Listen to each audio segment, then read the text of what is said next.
لا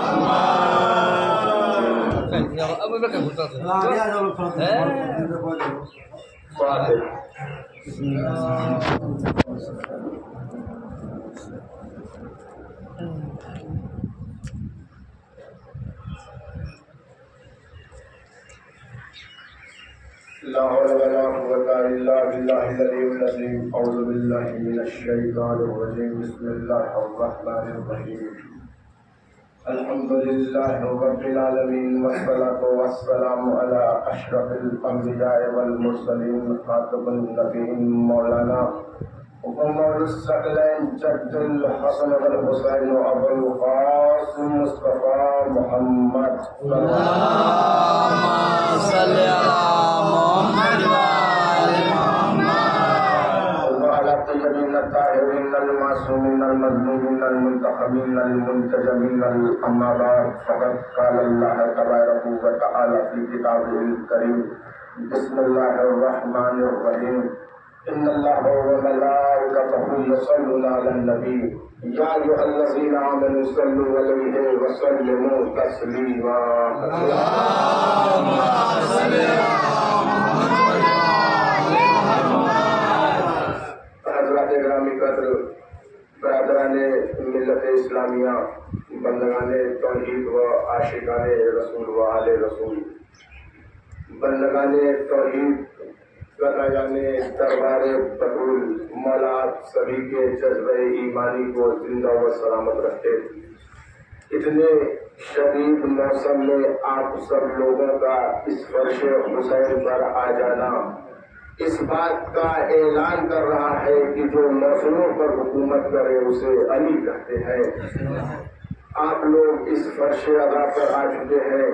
حضرات گرامی، میں اپنے نوجوان بھائیوں سے جو وابستہ در اہل بیت سے ہیں اور وہ ان حقیقی راہوں میں پس منظر رہے جس سے ہو کر ایک انسان جنت میں جاتا ہے. مجلسیں عام طور پر اس لیے برپا کی جاتی ہیں تاکہ یزیدیت کا شور کب جائے. مجلسیں عام طور پر اس لیے برپا کی جاتی ہے تاکہ یزیدیت کا شور کب جائے. امام حسین پر گریہ کرنا، امام حسین پر جلوس نکالنا، امام حسین پر ماتم کرنا اس لیے ضروری ہے کہ شمر اور یزید جیسا شیطان دوبارہ سے پیدا نہ ہو سکے. 28 رجب کو فرش حسین بچھانا اس لیے بھی ضروری ہے تاکہ پھر کوئی ظالم کسی کو وطن سے جدا نہ کر سکے. احسان مانیے اس 60 ہجری کے 28 رجب کا، جس میں ایک جابر و ظالم بادشاہ کے ظلم سے تنگ آ کر علی کے لال نے گھر سے نکل کر ہر آدمی کو وطن میں رہنے کا حق دے دیا. یا اپنے جملے کو یوں بدل کے کہوں کہ یزید جیسے بھوت کو اگر حسین جیسا دیوتا نہ روک پاتا تو یہ کیڑا دیمک بن کے ہر قوموں کو چڑھ جاتا. حسین کا احسان تھا کہ اسے کربلا میں ہی دفن کر دیا.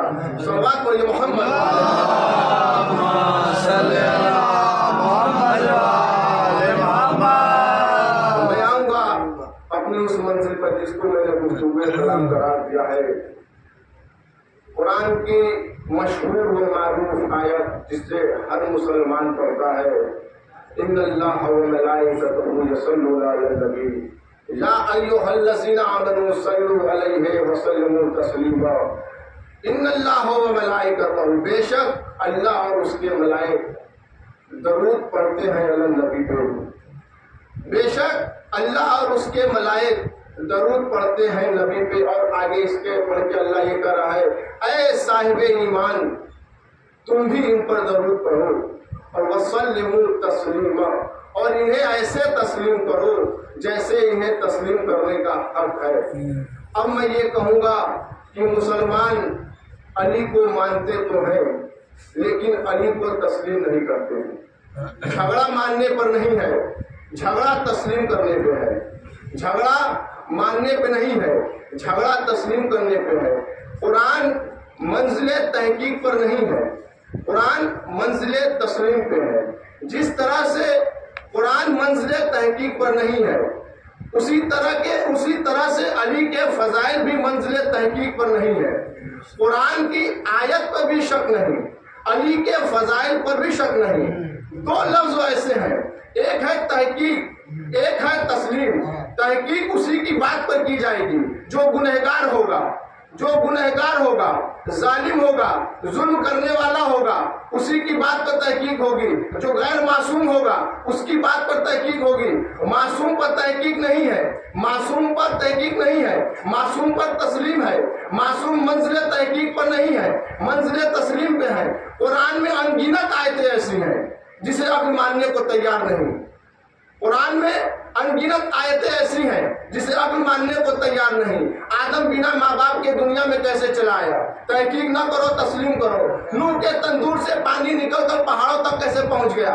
تحقیق نہ کرو، تسلیم کرو. موسیٰ کا عصا اژدہا کیسے بن گیا؟ تحقیق نہ کرو، تسلیم کرو. تحقیق نہ کرو، تسلیم کرو. ابراہیم نارے نمرود نے آگ کو ٹھنڈا کیسے کیا؟ تحقیق نہ کرو، تسلیم کرو. یونس 40 دن تک مچھلی کے پیٹ میں کیسے رہا؟ تحقیق نہ کرو، تسلیم کرو. اسماعیل چھری کے نیچے سے کیسے نکل کر چلا آیا؟ تحقیق نہ کرو، تسلیم کرو. یوسف یعقوب کو یوسف کے کرتے سے روشنی کیسے مل گئی؟ تحقیق نہ کرو، تسلیم کرو. یوسف کنویں میں زندہ کیسے رہا؟ تحقیق نہ کرو، تسلیم کرو. عیسیٰ ٹھوکر سے مردے کیسے زندہ کرتا تھا؟ تحقیق نہ کرو، تسلیم کرو. میں کہوں گا قرآن کی انگنت آیتوں پہ تحقیق نہیں تسلیم ہے تو پھر یہ تحقیق نہیں کرنا ہے کہ علی 40 جگہوں پر روزے افطار کیسے کرتا تھا، سورج کو کیسے پلٹایا، علی نے چاند کے 2 ٹکڑے کیسے کیے. شواہد پڑھیے.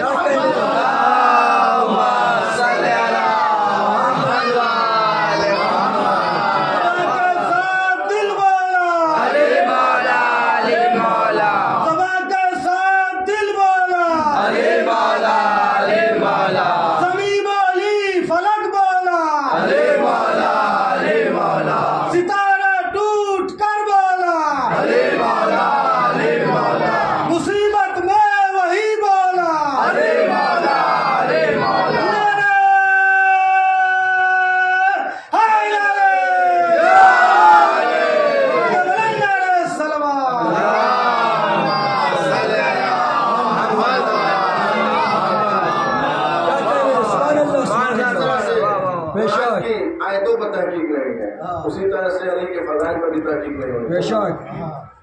جس طرح سے قرآن کی آیتوں پر تحقیق نہیں ہے اسی طرح سے ایک بار صلوات پڑھی محمد والے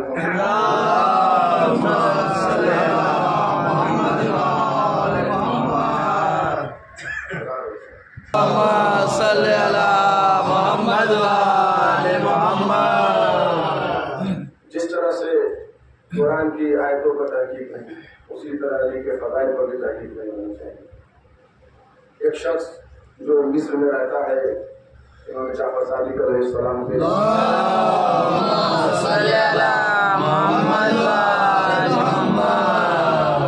مولا کے دور حکومت میں مصر میں ایک شخص رہتا ہے، وہ اپنے غصے میں اپنی بیوی کو طلاق دے دیتا ہے اور اپنے جب غصہ اس کا ٹھنڈا ہوتا ہے تو وہ اپنے مصر کے علماؤں سے یہ پوچھتا ہے، یہ سوال کرتا ہے کہ میں نے غصے میں اپنی بیوی کو طلاق دے دیا، اس پہ اسلام کیا کہتا ہے، اسلام کا دین کیا کہتا ہے؟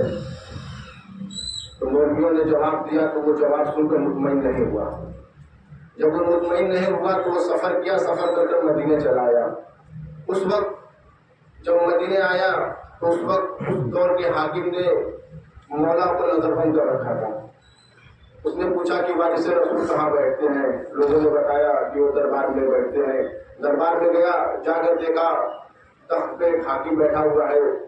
اس نے کہا کہ میں مصر کا رہنے والا ہوں، اسلام مصر گیا تھا، میں نے اسلام کو قبول کر لیا ہے اور میں نے کبھی رسول کو محمد کو کبھی دیکھا نہیں. میں بتوں کی پوجا کرنا چھوڑ دیا، اب میں محمد کے دین کو مانتا ہوں. میرا ایک مسئلہ ہے، میں نے غصے میں اپنی بیوی کو طلاق دے دیا ہے، اس پر محمد کا دین کیا کہتا ہے، اس کا کیا جواب ہوگا؟ وہ حاکم نے کہا کہ میں اس کا جواب نہیں دوں گا، تو شام تک انتظار کر، اس دربار کے کچھ علماء آئیں گے، وہ اس کا جواب دیں گے. شام تک وہ دربار میں بیٹھا رہا، علماء آئے، آنے کے بعد اس نے اپنا سوال ان کے سامنے رکھا. جواب جب سنا، جواب سن کر مطمئن تو نہیں ہوا. حاکم کے پاس آیا اور کہا، حاکم سے کہا کہ نہ ان کا تعلق غیرت سے تھا نہ تیرا تعلق غیرت سے ہے، نہ ان کا تعلق غیرت سے تھا، وہ اسلام کو برا بھلا کہتے ہوئے وائے ہو مجھ پر، اس نے اپنی داڑھی کو نوچا اور کہا وائے ہو مجھ پر کہ میں نے اسلام قبول کر لیا۔ وائے وہ برا بھلا کہتے ہوئے جیسے ہی دربار سے جا رہا تھا کہ مولا کے نوکر نے اس کے کلائی پر ہاتھ رکھا اور کہا وارث کی پہچان تجھے نہیں ہے اور بلا اسلام کو دے رہا ہے؟ تو اس نے کہا تو کون ہے وارث؟ یہ پھر کون ہے؟ کہا یہ تو تخت والے ہیں۔ نبی کے مرنے کے بعد اسلام دو ٹکڑوں میں بٹ گیا، ایک تخت والا اسلام ہو گیا، ایک قدیر والا اسلام، ایک تخت والا اسلام، ایک قدیر والا اسلام، یہ تو تخت والے ہیں۔ تو پھر وہ کہاں ہے وارث رسول؟ کہا انہیں نظر بند کر رکھا ہے ان کے اپنے ہی گھر میں۔ کہا کہ میں مان گیا کہ وہ سچا ہے، وہی اصلی وارث رسول ہے۔ اس نے کہا کہ تو نے مان کیسے لیا، تو نے ابھی دیکھا تو نہیں؟ کہا کہ میں مان اس لیے گیا کہ سچ پر ہی پابندی ہوتی ہے، جھوٹ پر کوئی پابندی نہیں ہوتی، میں اسی وجہ سے مان گیا، میں اسی وجہ سے مان گیا۔ اس نے کہا تو پھر کہا کہ میں اپنے سوال کا جواب لیے بغیر یہاں سے جاؤں گا نہیں۔ اگر میں ان کو یہاں سے دیکھ نہیں رہا ہوں کہ وہ مولا میرے ہیں کہاں پہ، لیکن مولا مجھے دیکھ تو رہے ہیں، مولا مجھے دیکھ تو رہے ہیں کہ میں یہاں ہوں، میں اپنے سوال کا جواب لیے بغیر یہاں سے جاؤں گا نہیں۔ اگر وہ مجھے دیکھ رہے ہوں گے تو مجھے بلائیں گے بھی اور میرے سوال کا جواب بھی دیں گے۔ اس نے کہا کہ جاؤ مدینے کے حالات دیکھ لو، جاؤ مدینے کے حالات دیکھ لو، سپاہیوں کا پہرا لگا ہوا ہے، فوجیں لگی ہوئی ہیں، تم مولا سے ملاقات نہیں کر پاؤ گے، مارے جاؤ گے، تم یہاں سے چلے جاؤ۔ اس نے کہا میں یہاں سے نہیں جاؤں گا۔ وہ 3 مہینے تک مدینے کی گلیوں میں گھومتا رہا۔ 3 مہینے کے بعد جب وہ تھک گیا تو مدینے کے باہر آ کے بیٹھ گیا۔ بیٹھنے کے بعد وہ دل ہی دل میں گفتگو کرنے لگا، کہا مولا میں آج یہاں سے نہیں جاؤں گا، میں 3 مہینے سے میں اس مدینے کا چکر لگا رہا ہوں، میں اپنا سوال کا جواب لیے بغیر نہیں جاؤں گا۔ اگر مجھ سے کوئی غلطی ہو گئی ہو تو مولا مجھے معاف فرمائیے۔ اتنا کہنا تھا کہ ایک سبزی بیچنے والا اس کے پاس آیا، اس نے کہا کہاں جا رہا ہے؟ کہا مدینے جا رہا ہوں۔ کیا کرنے؟ کہا سبزی بیچنے جا رہا ہوں۔ اچھا سبزی بیچنے جا رہا ہے، اچھا یہ بتا مدینے میں جو محلہ بنی ہاشم ہے وہاں بھی جاتا ہے؟ اس نے کہا ہاں میرا سبزی بیچنا کام ہے، میں روز وہاں جاتا ہوں، سبزی بیچتا ہوں، سبزی بیچنا ہی میرا کام ہے۔ اب اس کے دل میں امید کی کرنیں جگی۔ اس نے کہا سبزی بیچے گا؟ اس نے ہاں بالکل بیچوں گا، ساری سبزیاں بیچ دے، یہاں تک کہ اپنا لباس بھی بیچ دے، میرا لباس تو لے لے، اپنا لباس مجھے دے دے، میرا لباس تو لے لے، اپنا لباس مجھے دے دے۔ اس نے سبزی فروش جو سبزی بیچنے والا تھا اس کا لباس پہنا، اپنا لباس اس کو دیا، سر پہ سبزی کی ٹوکری رکھا، مدینے کی طرف چلا۔ میں یہ کہوں گا کہ امام کی محبت میں وہ سبزی فروش بن گیا، ضمیر فروش نہیں بنا۔ امام کی محبت میں وہ سبزی فروش بن گیا، ضمیر فروش نہیں بنا۔ وہ ٹوکری لے کر مدینے کی گلیوں میں پہنچا۔ پہلی چیک پوسٹ پر اسے سپاہیوں نے روک لیا، کہاں جا رہا ہے؟ کہا مدینے جا رہا ہوں۔ کیا کرنے؟ سبزی بیچنے۔ تجھے پتا ہے یہاں کون رہتا ہے؟ کہا مجھے نہیں معلوم، میں تو سبزی بیچنے والا ہوں، روز سبزی بیچتا ہوں۔ کہا اچھا ٹھیک ہے چلا جا۔ اس کو وہ جب اور آگے بڑھا، جب محلے بنی ہاشم کی پہلی چیک پوسٹ پہ پہنچا وہاں پھر سپاہیوں نے اسے روک لیا۔ کہا کہاں جا رہا ہے؟ تجھے پتا ہے یہاں کون رہتا ہے؟ کہا مجھے نہیں معلوم، لیکن اتنا میں ضرور جان گیا ہوں یہاں کوئی اہم شخص رہتا ہے جس کی وجہ سے اتنے پہرے لگے ہوئے، یہاں کوئی اہم شخص رہتا ہے جس کی وجہ سے اتنے پہرے لگے ہوئے ہیں۔ میں تو سبزی بیچنے والا ہوں، سبزی بیچوں گا، بیچ کے چلا جاؤں گا۔ ٹھیک ہے چلا جا۔ جیسے ہی وہ گزرا، اب محلے بنی ہاشم کی اس گلی میں پہنچا، اس کی آوازیں گونگی ہو گئی، زبان اس کی گونگی ہو گئی۔ اب اس کا جہاں والی زبان بول رہی ہے، مولا مولا مجھے بلا لیجیے، مولا میں آپ کے اتنے قریب آ گیا ہوں، مولا میرے سوالوں کا جواب مت دیجیے گا، مولا آپ اپنی زیارت کرا لیجیے، میں یہ دیکھنا چاہتا ہوں علی کا حسن کیسا تھا، میں یہ دیکھنا چاہتا ہوں حسین کریم کتنا تھا، میں یہ دیکھنا چاہتا ہوں نبی کا نور کیسا تھا، مولا بس آپ مجھے اپنے پاس بلا لیجیے، سوالوں کا جواب مت دیجیے گا مولا۔ یہ کہتے ہوئے وہ مولا کے گھر کے دروازے کے قریب پہنچ گیا۔ اب وہ یہ سوچ رہا ہے کہ اگر ایک قدم اور آگے بڑھاؤں گا میں مدینے کی دوسری گلی سے میں مدینے کے باہر چلا جاؤں گا۔ اب وہ سوچ رہا ہے کہ مولا آواز دے، مولا آواز دے۔ جیسے ہی اس نے اپنا قدم آگے بڑھایا، مولا کے گھر کا دروازہ کھلا،